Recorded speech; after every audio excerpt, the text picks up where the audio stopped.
The Spinoff Podcast Network. K-pop to me means more than just listening to music. It's learning to be myself. The Spinoff's new documentary, K-Pollies, follows 3 Pacific youth obsessed with K-pop. In a one-off documentary, see what they've found in Korean pop culture and how they bridge it with their own. When you start dressing, looking different, everyone side-eyes you. But in K-pop, they're just like, no, like celebrate yourself. Watch K-Pollies today at thespinoff.co.nz/videos. Made with the support of New Zealand On Air.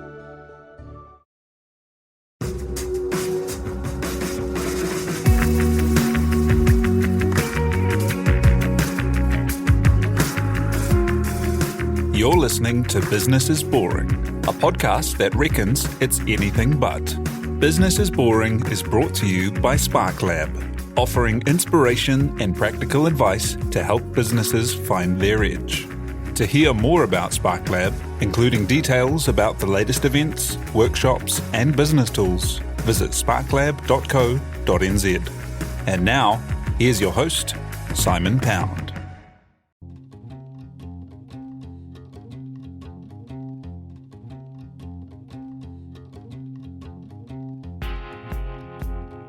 You're listening to Business is Boring, a podcast that reckons it's anything but.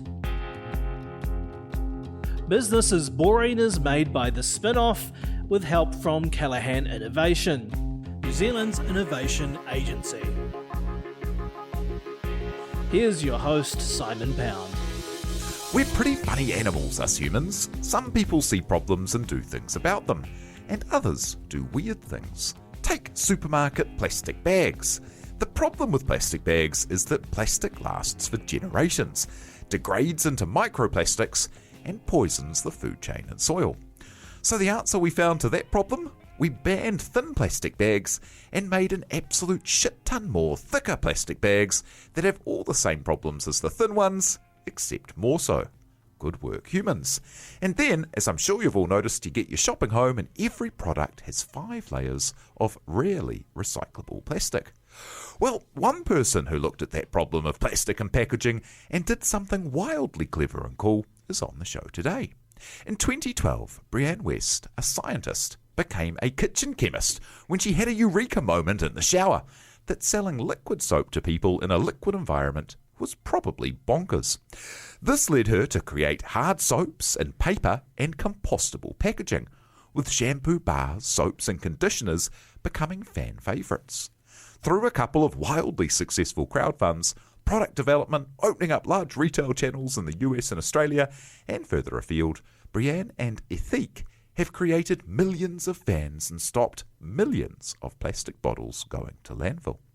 It's a great pleasure to have someone whose mission and execution are an inspiration to me join the show today to talk the insight, making it happen, and what's next. Brianne West, founder of Ethique, joins us now. Kia ora, good morning. Hello. Hey, so first up, I was doing a little bit of looking around, and I saw your first company was a pet detective agency.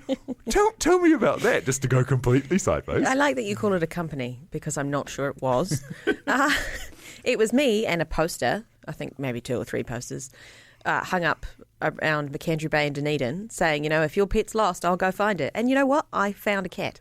I did, and I didn't even get paid for it. Well, all kinds of tax considerations if you're hiring a 8-year-old. Yeah. As an 8-year-old, I guess I didn't consider that. I really just wanted a business card. My dad had a business card. He was cool. Therefore, if I had a business card, I would be cool.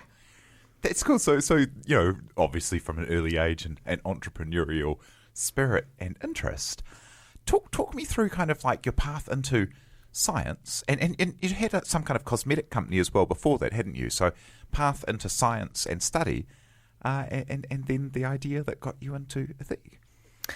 Oh, I've always assumed that I would go on and be a scientist. I've wanted to be everything from a vet to an oceanographer to everything in between, to be honest. So I've always knew that I would do something sciencey because I love it.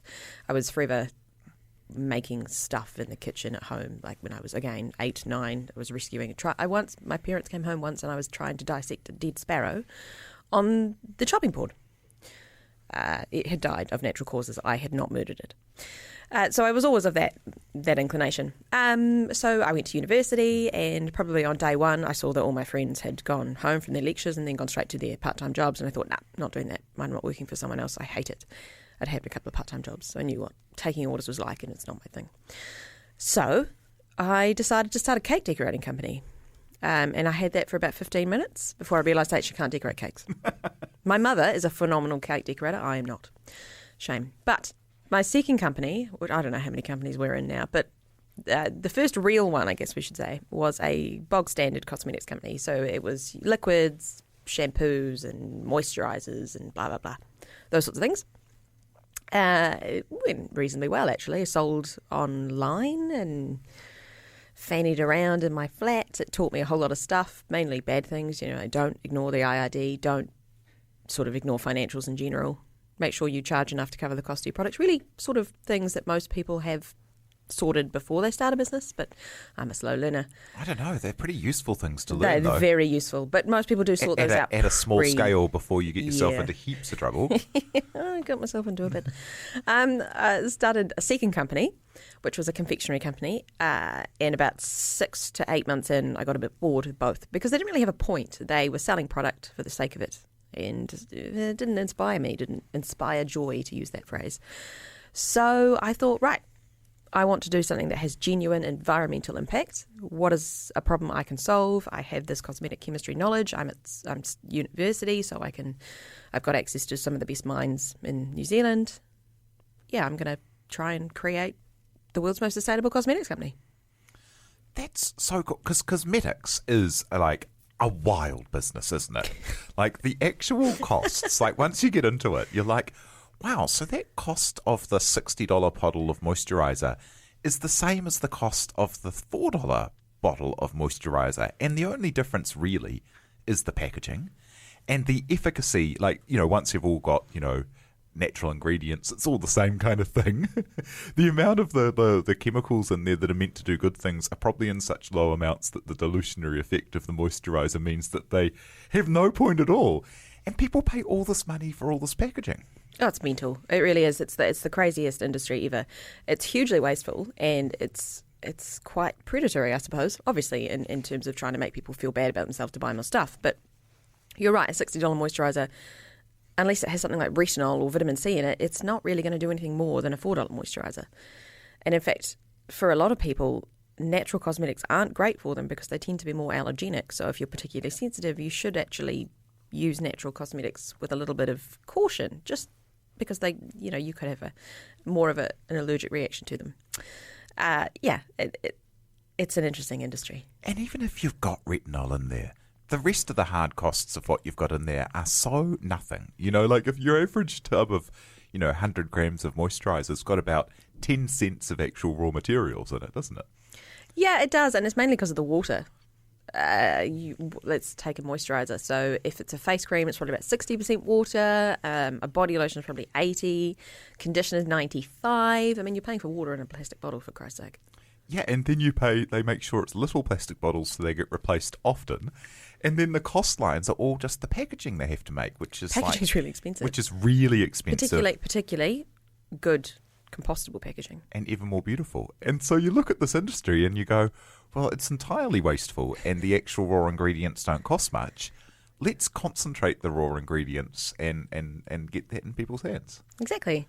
Why on earth do we put 95% water in something, or make something out of 95% water, package it in a bottle, ship it around the world where it weighs more because of all the water, and then use that product in a bathroom full of water?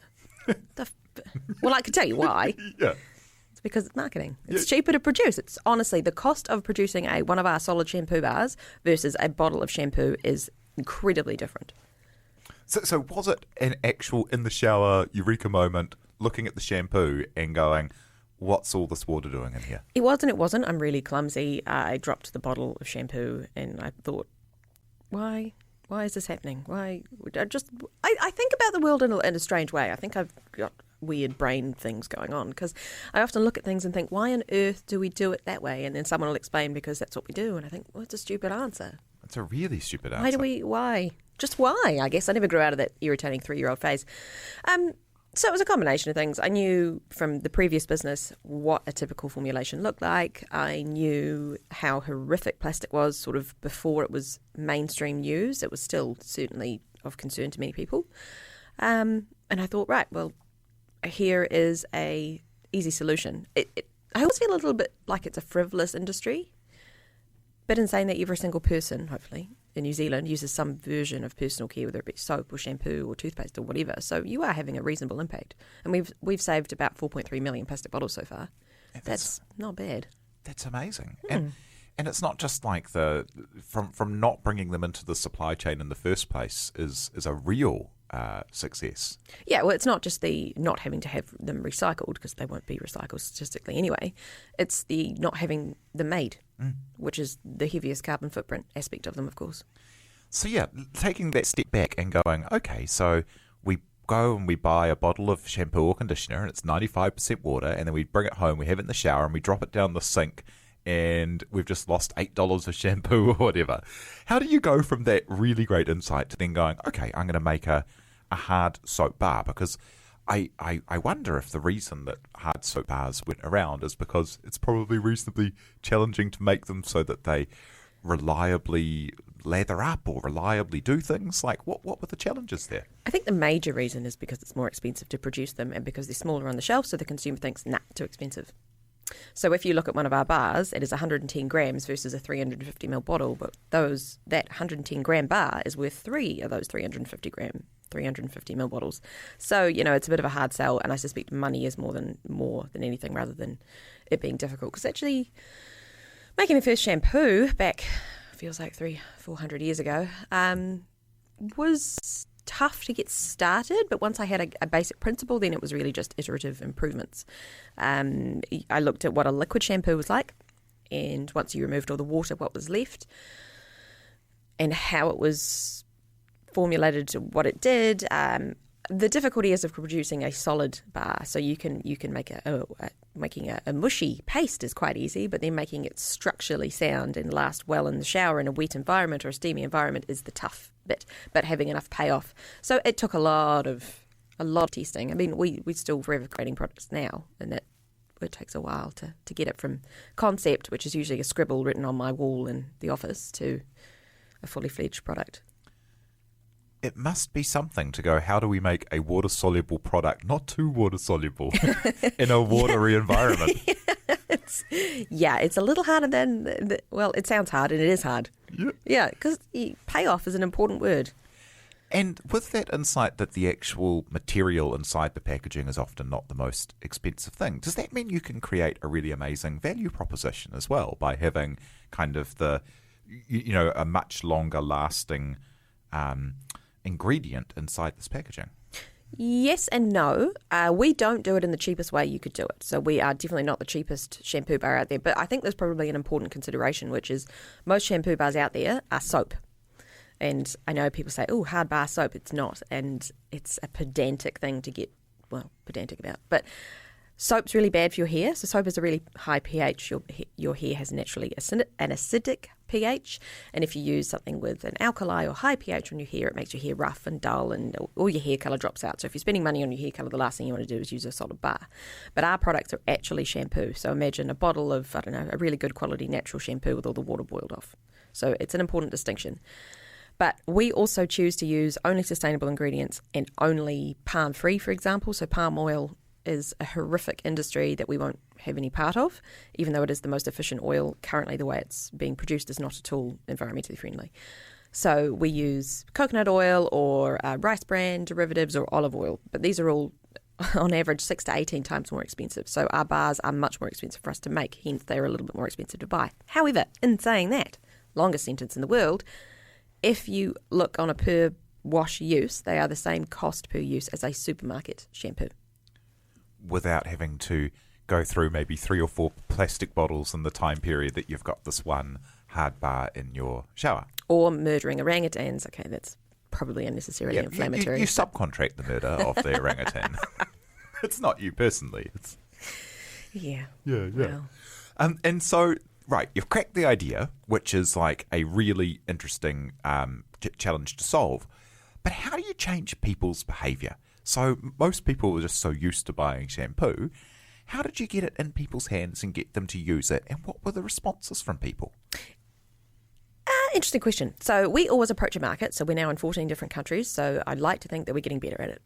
We always approach a market with the low-hanging fruit, which obviously is what everybody says to do, which is the eco people. So people who will buy a product for its eco credentials first and foremost. So you go and tackle them, and that is easy because we are without question, and I will say this arrogantly, I suppose, the most sustainable cosmetics company in the world. So zero waste, zero palm, everything else people want to avoid as much as sustainable as you can possibly be, right?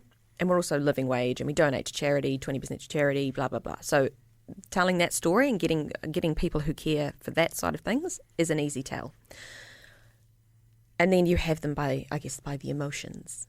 But then because they love it so much and because the products are so good, that's when the quality comes in, the efficacy comes in, and they tell their friends who are much less likely to buy a product because of its eco-credentials. And they buy it because it's good. So that's how you spread with word of mouth. We don't do a lot of advertising. We don't have the money to. It's really expensive. So we have spread primarily through word of mouth and social media, which is essentially an extended version of word of mouth. And how did you first get it going? So when you were, in the kitchen, making it up yourself, working out how to get the compostable packaging going, what were your first wins to get it on shelf? Because now, the scale of it, I don't know how many people, unless they've followed the journey by being in the crowdfund or followed the media, people may not know the scale that it is currently overseas. But how did you get those first stores? First stores were little independents, actually, wonderful independents whom we still have now, who were our supporters from day dot, who were basically taught us how to retail, because it's a bit more complicated than you might think. I'm sure you would know. They just approached us because, again, they liked the story. We got out there on Facebook. So Facebook was a lot easier back then. It was much less advertising and give me all the money you have in the world type thing. It was easier to tell your story back then without spending heaps on it. I did build a website, which was horrific, but there you go, it worked, sort of. I hired a friend who did all the packing and the wrapping and the order processing, and she sold it to a lot of her friends at preschool. And slowly but surely over 2 years, I guess it built a bit of a following in Christchurch. But really the thing that kicked it off was absolutely the first crowdfunding round. So we did 200,000 in 10 days, which I was pretty stoked with because I didn't even know we were going to do $1 in 10 days. But that was what got us in the news, got us in the NBR, got us in stuff, got us all over Facebook. That was really what made people realise we were around. And was that fans, like people who were using the product and loved it, or people who loved the mission? No, the vast majority of people who turned up to our launch party for the crowdfunding event I'd never ever met or heard of before, and they'd never bought a product. It was all about the mission. And that is why Ethique is successful now, is because of the mission. We are so genuinely obsessed with what we are trying to do. Probably irritating as hell, actually. How come you went down the crowdfunding route? Had you gone down a typical kind of friends and family or bank thing? And what kind of response did you get from people when you were first talking about this idea? I'm really funny about money. I think it's because my parents are English and they won't talk about money either. So the idea of asking friends and family wanted to make me curl up and die. So the idea of crowdfunding, it had just been legalised, equity crowdfunding, and I love the idea of being able to bring people who have supported you all the way along to hopefully either whatever it be, dividends or a successful sale or whatever it is in the end, that hopefully one day we pay off a whole bunch of people's mortgages who may or may not be able to in the future off their own steam, right? It's a really cool thought. So people who back you from the very beginning when no one else did, and you reward them in the end. I love that idea because most people can't afford to invest in the typical way you invest. That was one reason. Another reason was Anna from Pledge Me is really convincing. She made it seem really doable. Isn't she great? Yeah, she's brilliant. And the third was because it's also another way of getting your name out there. So it was a version of not free necessarily, but interesting marketing. Had you knocked on the door of venture capital and the like? No, we were turning over about 60 grand at that point. They would have laughed at us. Wow. In fact, no, I don't even think they would have opened the door to laugh at us. And was it what were there fears of because there's so much openness, you have to go out there with all of your finances and your plan and your credibility and show everyone everything that every other business owner is quietly going, everything's great. Well, God knows what's happening in the background. Everything's great, but I can't pay the wages. I believe so. I find it hard to remember. I tend to forget the bad things. It was I think we did it in about 3 weeks, so I'd highly recommend that if anyone ever does it, they give themselves a bit longer to plan. And I think, again, poor Anna, she had to hold my hand through the whole thing. But look, it was made up for all because instantaneously these emails started to roll in saying, so-and-so has just given you $37,000. Is there a better email than that? It's amazing. Yeah. There was definitely fear, but it was very quickly driven away by the excitement.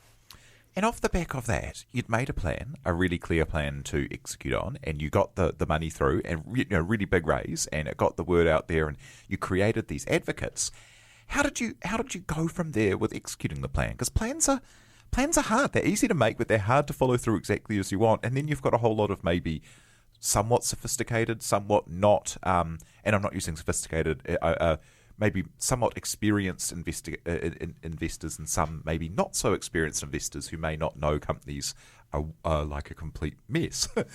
How does it go executing to that plan? We do have a range of investors. Some of them are incredibly experienced and actually really useful. And to be fair, even those that aren't are incredibly useful. We didn't do any of the plan, I don't think. Yeah. No, that's not true. We hired an operations manager who's our current COO, and he really showed us how to turn it into a business, I suppose. That sounds a bit ridiculous. But what we were doing back then was mainly D2C, and it wasn't really that successful. New Zealand's a bit small, and to focus entirely on D2C in New Zealand, you're going to grow slowly. So he introduced us to the distribution world, and he encouraged us to go into America, and that was when we launched on Amazon through a distributor there. So whilst we didn't do a lot of the plan, we did a lot better than the plan. And then back into crowdfunding again. Yeah. Actually, I should say, in regards to the plan, about a week after that first initial crowdfunding round, because we used to be called Sorbet. I don't know why I named it that. I just thought it was a cool word at the time. And really, when you're in your kitchen thinking, oh, I think of names, I like this one, you don't think about international trademarks. So a week after our crowdfunding round, and we'd said, we're going to eventually go into Australia and America and all these countries around the world, I looked for trademarks for these places, which we were going to spend some of that crowdfunding money on. Couldn't get them anywhere. So I had to go out to our newly crowned shareholders and say, sorry guys, I've made a really big cock up. I'm going to have to change the whole name of the company, but don't worry, I totally have it nailed. That was a bit stressful. So Ethique came about in about a week. Anyway, second crowdfunding round, that was pretty cool. That was 500,000 in 90 minutes, I think, so it was a bit faster. And by that stage, were you talking to other investors and stuff as well? Yes. So we had planned to do the equity crowdfunding raise for $1 million. We were going to do the whole lot, but the Icehouse, which, do you know the Icehouse up here in Auckland? Yeah. So they're an awesome bunch of guys and girls, and they approached me to pitch at their angel investment showcase, which happens every year and is a huge, I think about 700 to 1,000 investors who come around and 10 companies pitch, usually tech-based, but they invited us along, so I pitched to them, and we gave them half of the raise, if that makes sense. So we offered them 500, and we still did the 500 on Pledge Me to make everybody happy. That was honestly, standing up on that stage was the scariest 4.3 minutes of my life. In front of thousands of people who are are all there to judge. Not allowed notes. To judge your quality of offer. and how does that fit into the typical investment environment? Because, I've spoken to a few founders in areas like health and beauty, and they've said, 90% of the investment audience are old white guys who don't really understand grooming or, anything that isn't kind of like on a spreadsheet. And this kind of stuff's been a disaster. And especially if you're a young woman, you're a scientist, and you're in a thing that's like completely new. Yeah. We are very mission-led. I think that's probably important distinction. So people who approach us and we approach are also mission-led, and we tend to approach those VCs or PE firms or be approached by those who want to make a genuine difference. Some of them say they want to make a difference and don't really, but some of them do. So that helps, because from what I've seen, those people are pretty genuine. They understand the market. They're obviously quite a lot. They know a lot more than us about certain aspects of business around the world. I haven't had too many problems, actually, but I have certainly heard that the old VC world is old white guy who doesn't necessarily know anything about the industry that they're investing in. And look, the whole investment area is not my favourite aspect because you have to be so careful about who you're getting in bed with, which is why we like crowdfunding and why we work with angel investors and why we try and... We've mostly funded ourselves through cash flow. We are profitable, and certainly from a company growing as fast as we are, that's unusual. We don't have any debt. We try... This whole weird Silicon Valley idea of raising millions and millions of dollars and then frittering it away 15 minutes later and then having a huge, enormous valuation and raising more money on that is so stupid and so overinflated and so ridiculous, and all this fake money that's flying around. I'm so not into it because you are beholden to your investors, and I couldn't think of anything worse. I told you I don't like working for people. You're working for people when you have investors. I feel like I'm working for my shareholders, and I like that because I wanted them, and they're good people, and they genuinely care. We had our AGM on Monday. Best day ever. I think I've gone on a rant. But the point is, I don't really love the VC model, but there are good ones out there. Yeah, when it's artificial growth, like, we said we'd get this growth by this time, so let's spend all that money we raised on Facebook ads. And you're like, well, that doesn't seem wildly sustainable for the future. Why not? The acquisition cost is more than their lifetime customer cost. I mean, that's stupid. Yeah. And really common. And you've gone down some really interesting kind of traditional routes as well as the really kind of innovative approaches as well. So through Amazon and getting direct to customer there, but also kind of like in the big pharmacy chains around the world as well. That must be exciting when you sign up, when you fought so hard for every individual direct to consumer bar, and then you get into a chain that's got 400 doors for you. Yeah. I remember an email probably about a year ago now. One of the largest pharmacy chain in the world with over 15,000 pharmacies across Europe and Asia approached us. Didn't do any work that day. Just sort of danced around the office and laughed, really. No, so these guys, these are awesome. It's very exciting, but they're hard to work with. They're a lot harder than your individual customer, obviously, because there's so many things you've got to do to fit into these stores. There's contracts and exclusivity and marketing support.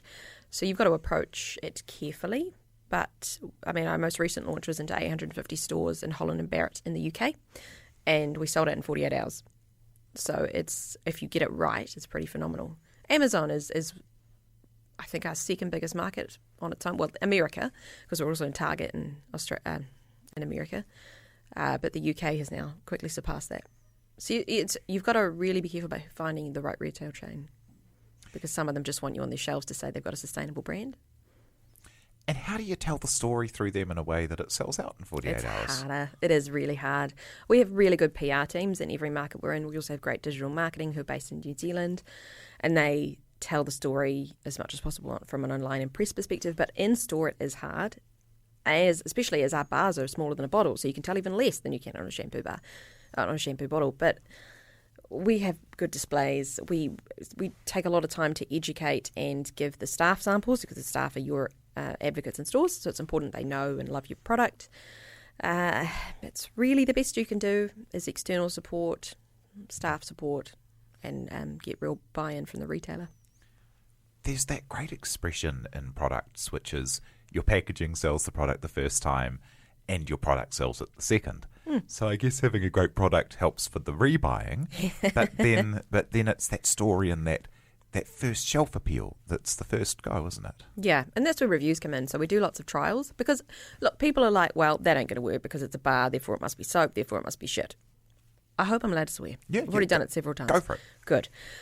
So getting over that is really difficult. So we do lots of sampling. So we have our cute little heart-shaped minis. Some people say they look like bums. I have a lot of men saying, I don't want to use a heart-shaped bar. And I'm thinking, do you not have a heart? Anyway. You certainly have a bum. Yeah. What was I saying? Yeah, so lots of sampling is important because, again, you're right, the product sells the product, funnily enough. Our bars look pretty cool on shelf, so we get a lot of curious people. And if you go and pick up a £10, $20 trial kit, it's not going to break the bank. And then people get to try 4 bars, think, oh, okay, that is the bee's knees, and then go and buy a full one. What are you've obviously had to kind of like upskill in a whole lot of areas along the way. What are your kind of like favourite bits of the role? Because there's now how many kind of product lines do you have? And so you're involved in kind of dreaming up ideas, creating ideas, launching them into markets, and dealing with customers.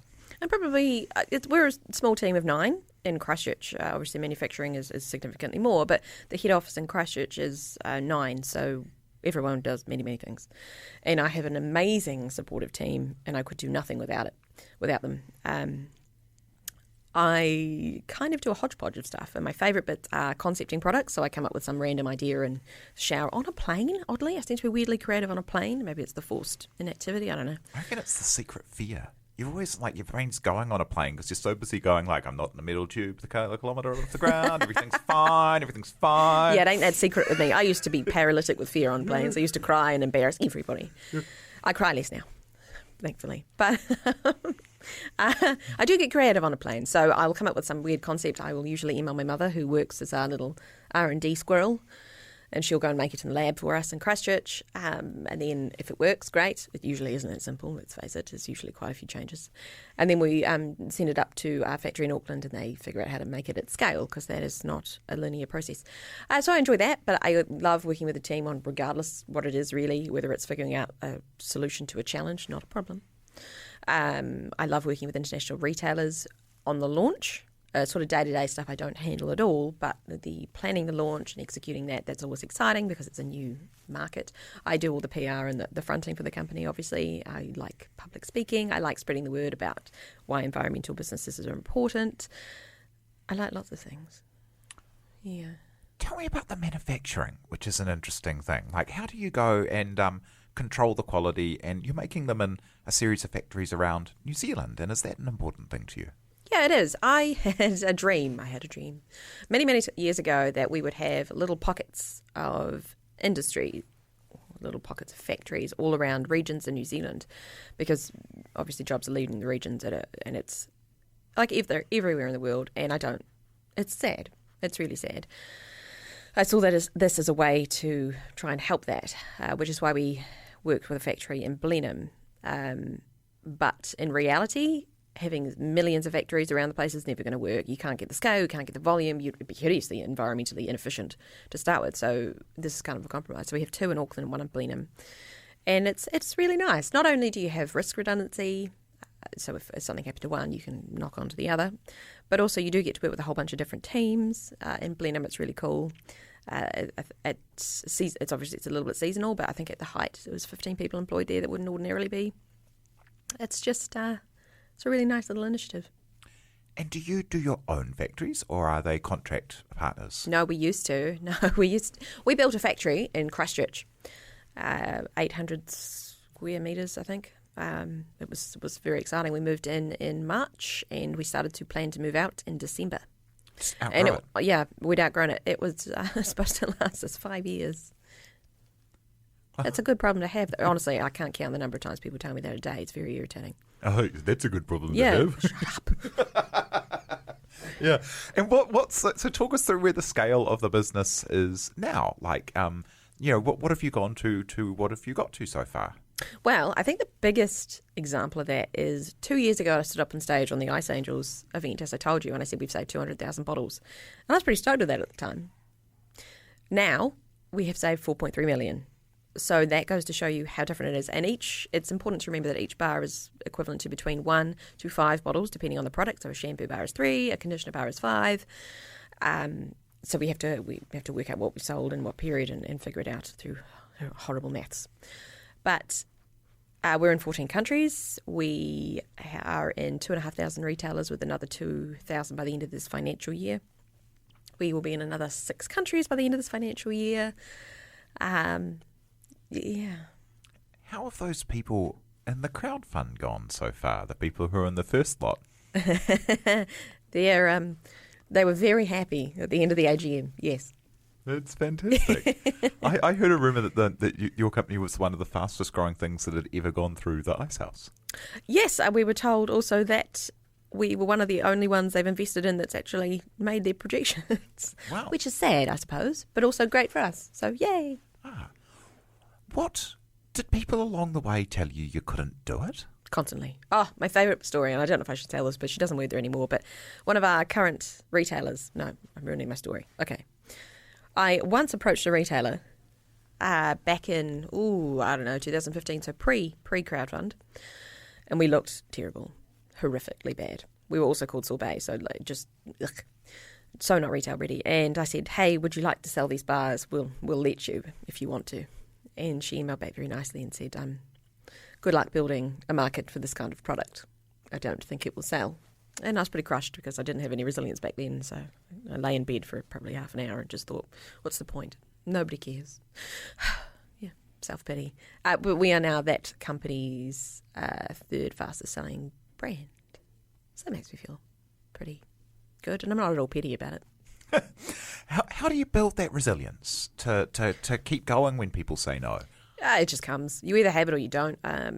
A lot of people talk about entrepreneurs like this weird mythical breed of people who just are amazing and do these amazing things, but it's not true at all. I think the difference with an entrepreneur is that they're simply that little bit more resilient for whatever reason it is, so they're just that more persistent. I mean, we've been told no for hundreds of millions of things. I get told no all the time. I go and do them anyway and annoy everybody around me.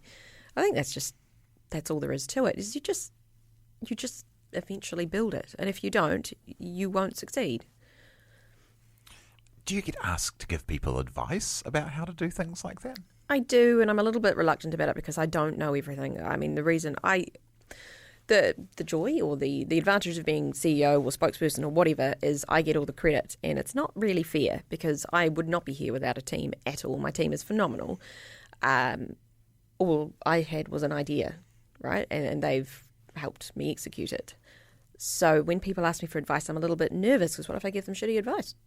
An idea that you formulated, proved, built. Yeah, but I didn't do it. I didn't do it in a vacuum. Yeah. Yeah, you don't do these things. Even it's your extended family. It's everything. You don't do these things on your own. We have this weird, Elon Musk is a good example. Everyone worships the ground he walks on. And I mean, to be fair, I'm a big fan too. But I mean, he doesn't do it on his own. His team must be amazing. Yeah, and apparently his COO is like, wow, girl crush. She's amazing. And apparently they, all of the people in all of the jobs work kind of like 3 people's work each person. They will sleep under the desk. And yeah, it sounds like my version of hell. It takes a lot of team. And are there things that would have been helpful to, because this is an extraordinarily fast growth journey to be one of the only companies in one of our premier investment communities to have actually hit its targets and be one of the fastest growing. That's an extraordinarily fast growth journey. What kind of things do you kind of wish you'd learned earlier? Or are there any kind of so many things. Weirdly, I was thinking about this last night, actually. Yeah. All the things I would do differently if I started it again now. Good people. So there is this weird arrogance that comes along with starting a company and you feel like, I know best. I know how to market. I know what we should be developing next. And it's hard to let that go. And I've definitely got better at that over the last 6 months. So it's hard to let people in and let people do a job. But once you do and you realise, they didn't balls that up. They did a great job. And then you start to let go a little bit more. So realising that you are not the be-all and end-all, it's very important. And it's very difficult for a lot of business people. But making sure you hire good people. Because people wear masks of good people when in fact they are bad people. In whatever form they are bad people in. It's very rambly. But what else? Ask for advice. You don't look like a doofus if you don't know something. I used to be frightened of asking questions in meetings because people didn't take me seriously for a long time because I am a younger female. But now if you ask questions, who really cares what they think? Being underestimated is not a bad thing. And also don't ignore your financials. Those probably be my top 3. Oh, no, another one would be with my number 1, which was, hire good people. Also be careful who it is you listen to. So I've had lots of advice from lots of people, and lots of people keep coming out of the woodwork and saying, hey, Brianne, I'd love to form an advisory board, or I'd love to be on your advisory board, or whatever. These people often want to ride on your coattails and be a success alongside you, rather than actually give you something to help you be a success. Or their experiences are not relevant to you at all, but they think that they are. We've had a few situations where we've had people who have been detrimental to the business, but have been difficult to extricate. So just be very careful about who you get in bed with, and I guess that goes to the VC conversation as well, because that's harder to get out of. How do you define success? Having created such a change in the amount of plastic going into the world and changed kind of a consumption model. So there's a lot of people today who are buying things that are completely different than what they used to buy, which is one of the hardest things to do. I mean, this, I'm saying this for the listener. One of the hardest things to do for for marketing. And that's quite extraordinary. Like, is that the success, having reached that, what is your definition of success and what you're trying to do? Definition of success would everything in a bottle in a supermarket be replaced into a bar form. So probably a bit to go, to be fair. But what is really cool is our successes inspired a whole bunch of other companies in New Zealand and Australia in particular. That's great because we're not going to save the world on our own. I used to say, well, in fact, I still say that the goal is to put a bar in every shower, which is changing consumer behaviour. So instead of reaching for a bottle, they reach for a bar, right? But it's not necessarily going to be an Ethique bar, and that's totally fine because we cannot do it on our own. We need to encourage other companies to do the same thing or do different things or the same thing in a different industry. So we want to inspire change both through business and consumers. So my bar of success is quite high. It is the eradication of single-use plastic. Wow. So I'm not sure that we'll accomplish that on our own, but hey, I think we're getting there. New Zealanders use 50 million plastic bottles for shampoo, conditioner and body wash alone every year. I mean, 4.3. It's an okay start, but 50 million. 50 million by 2025, that's the goal. That's so cool. Well, thank you so much, Brianne West from Ethique, for coming and sharing your story today. And yeah, if anyone would like to be part of it, get on the socials, follow them and try a bar. And give up the bottle. Give up the bottle. Thanks so much. Thank you so much to Tina Tiller for producing, and thank you so much for listening and having us along. If you have suggestions of people you think would be interesting to chat to on the Business is Boring program, please do hit us up on Twitter. I'm at Simon_Pound. I think I am anyway. If you are a fan and follower of the Spinoff, make sure you check out the Spinoff Members, a program where you're able to get behind and support and choose and shape the investigative journalism that the Spinoff provides. You've been listening to Business is Boring, presented by Simon Pound. And brought to you by the Spinoff and Callaghan Innovation.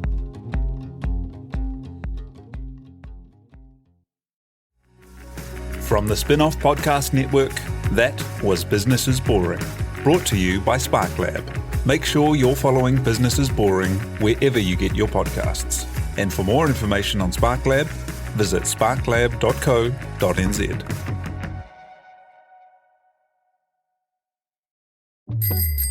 Ready to rediscover the joys of cycling? With over 300 kilometres of cycle paths across Tamaki Makaurau, jumping on your bike and going for a ride is such a fun way to discover the city from a different perspective. Cycling is getting more and more popular across Auckland, so now's a great time to join the hype and give cycling a go. Head to at.govt/cycling to find your nearest cycleway today. The Spinoff Podcast Network.